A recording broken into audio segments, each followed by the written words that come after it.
Hello friends, ધમુસ kitchen and vlog પર તમારું સ્વાગત છે.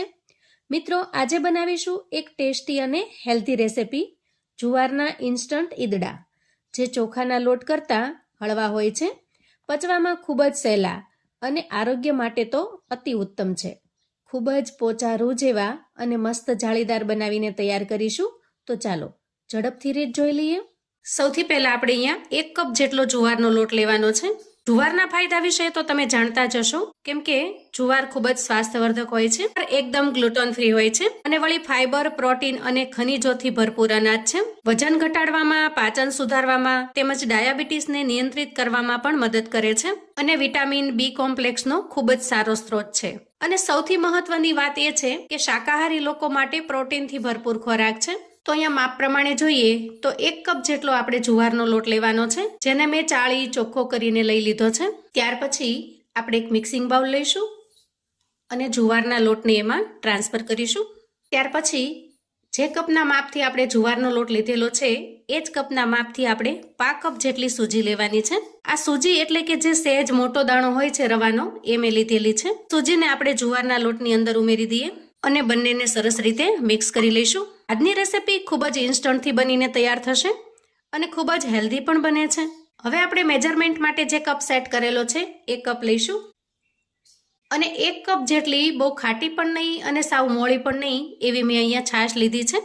છાશ થોડી ઘાટી છે. હવે જરૂરિયાત મુજબ છાશને ઉમેરતા જઈએ અને મિશ્રણને સરસ રીતે તૈયાર કરી લઈએ. જેમ જેમ જરૂર પડે એ પ્રમાણે આપણે થોડું થોડું ઉમેરવાનું છે. જુવારનો લોટ ગ્લુટન ફ્રી હોય છે, જેથી એમાં ચીકાશનું પ્રમાણ બિલકુલ હોતું નથી અને એ પાણી કે છાશ જે કોઈ વસ્તુ ઉમેરો એ ખૂબ ઝડપથી શોષી લે છે. અહીંયા આપણે 1 કપ ભરી અને છાશ ઉમેરી છે અને એને સારી રીતે મિક્સ કરી છે. છતાં પણ આપણું બેટર હજી થોડું કઠણ લાગે છે, તો ફરી અડધા કપ જેટલું પાણી લઈ અને થોડું થોડું ઉમેરી દઈએ. અહીંયા તમે છાશની જગ્યાએ દહીંનો પણ ઉપયોગ કરી શકો છો.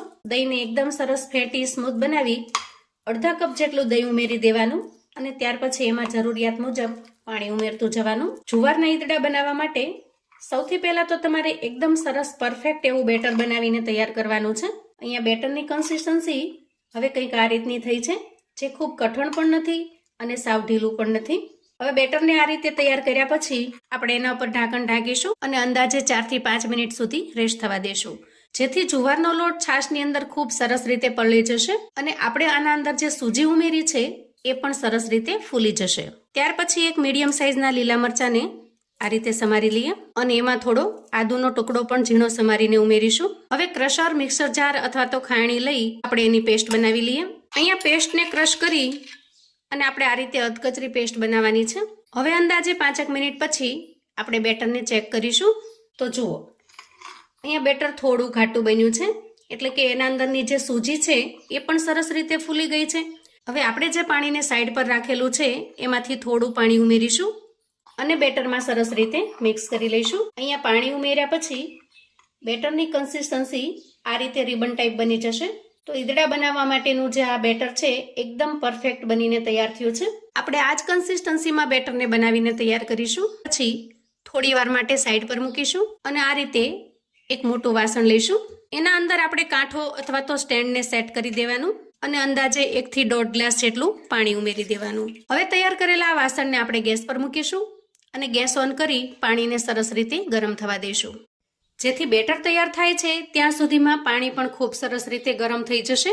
ત્યાર પછી એ વાસણની અંદર સરસ રીતે સેટ થઈ શકે એવી કોઈ પ્લેટ અથવા તો થાળી લઈશું અને એને ઓઇલથી સરસ રીતે ગ્રીસ કરી લઈશું અને ત્યાર પછી આપણે બેટર લઈશું. હવે ઉમેરીશું સ્વાદ પ્રમાણે મીઠું. આપણે જે આદુ અને મરચાંની પેસ્ટ તૈયાર કરી છે અધકચરી ખાંડીને, એને ઉમેરી દઈએ અને સરસ રીતે મિક્સ કરી લઈએ. હવે એકદમ સોફ્ટ, સ્પોન્જી અને જાળીદાર ઈદડા બનાવવા માટે આપણે અહીંયા 1 ઈનોનું સેશે ઉમેરીશું અને થોડું પાણી નાખી ઈનોને આપણે એક્ટિવેટ કરી લઈએ. ચમચીની મદદથી ખૂબ જ હળવા હાથથી ઈનોને આપણે મિક્સ કરી લઈએ. ઉપરથી નીચે સુધી એક જ સરખી ડાયરેક્શનમાં આપણે સરસ રીતે મિક્સ કરી લેવાનું છે. હવે ઓઇલથી ગ્રીસ કરીને તૈયાર કરેલી પ્લેટ લઈ લઈએ અને એમાં બેટર ઉમેરી દઈએ. ગાર્નિશિંગ માટે ઉપર થોડો મરીનો પાવડર સ્પ્રિંકલ કરીશું.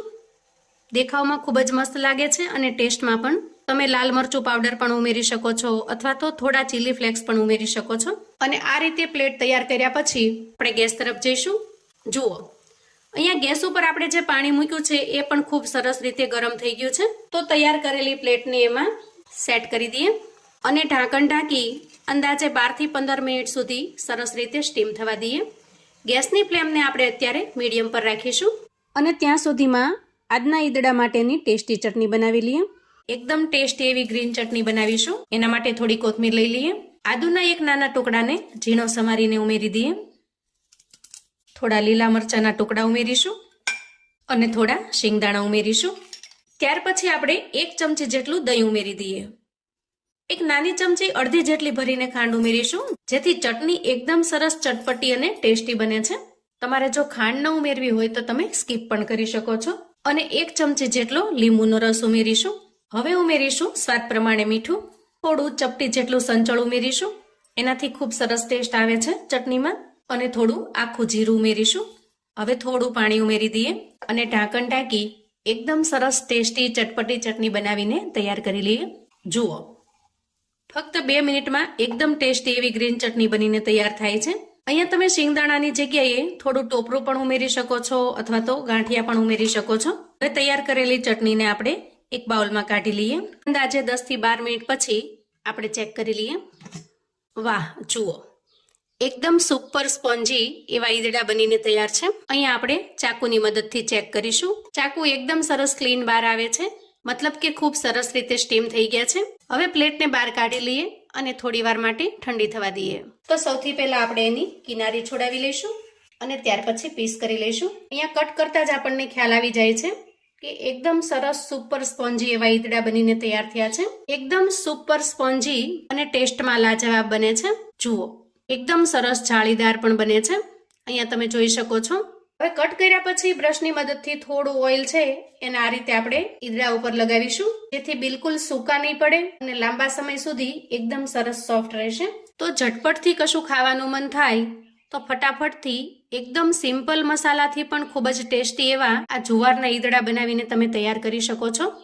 એકદમ સ્પોન્જી અને ખૂબ જ જાળીદાર બને છે અને આપણે બનાવેલી આ ચટણી સાથે એનો ટેસ્ટ એકદમ ગજબનો લાગે છે. તમે કોઈ પણ ચટણી સાથે પીરસી શકો છો અથવા તો સિમ્પલ પણ એન્જોય કરી શકો છો. તો મિત્રો, ચટપટો તીખો મસાલાવાળો નાસ્તો તો આપણે હંમેશા કરતા હોઈએ છીએ, પણ જો તમે ખરેખર હેલ્થ કોન્શિયસ છો અને હેલ્ધી ખાવાનું પસંદ કરો છો તો એના માટે આ જુવારના ઈદડા એકદમ પરફેક્ટ છે.